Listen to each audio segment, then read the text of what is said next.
रोशी, अब बस भी करो, चुप हो जा। तुझे यूँ रोता देखकर मुझसे काम भी नहीं हो रहा। हाजरा बेगम ने रिहाना की कीमती सूट पर बटन लगाते हुए कहा। रोशी ने शिकायत भरे अंदाज में कहा, भला ये कहाँ का इंसाफ हुआ?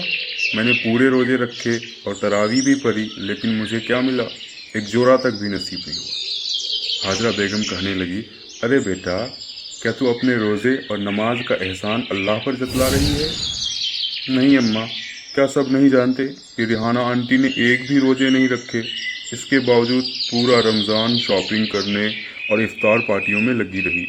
बगैर नमाज और रोजे के उनकी ईद कितनी शानदार गुजरती है। चलो जोड़ा ना सही, ईद पर मिठाई कचौरी कुछ तो अच्छा खा लेते। रोशी एक सर्द आंख Toch भरकर रह mitleid गई। met u. हाजरा बस देखती ही रह गई। वो सोचने लगी कि अब किससे रुपये उधार मांगो। अचानक दिल से आवाज़ आई, अल्लाह से, और वो यह सोचकर मुस्कुरा दी। उन्होंने वज़ू की, 2 नफल पढ़े और अल्लाह ताला से गिड़गिड़ा कर दुआ की।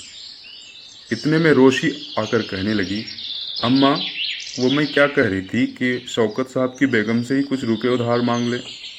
हाजरा बेगम कहने लगी, अब किसी से मांगने की ज़रूरत नहीं है, मैंने अर्जी पेश कर दी है।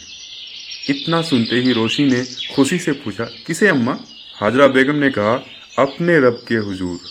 ये सुनते ही रोशी ने मुंह मोड़ते हुए कहा, अरे अम्मा, मोजज़े और करामातें चमत्कार ये सब नहीं होती, क्योंकि हम बहुत गुनहगार बंदे हैं।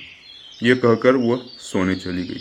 हाजरा बेगम फजर की नमाज पढ़कर कुरान की तिलावत कर रही थी। इतने में दरवाजे पर दस्तक हुई। उसने जैसे दरवाज़ा खोला तो सामने उसका निकम्मा बेटा रशीद खड़ा था।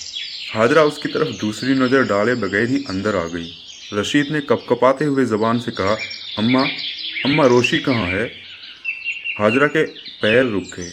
हाजरा ने कड़क लहजे में कहा, कोई काम है तो मुझसे कहो, उसे मत जगाना, वो पहले ही रात भर रोते हुए।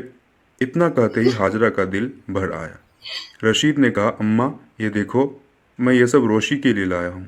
हाजरा ने चौंक कर देखा तो सामान से भरे 2-3 शॉपर बैग थे, जिसमें रेडीमेड जोड़े, जूते और मिठाइयाँ थी।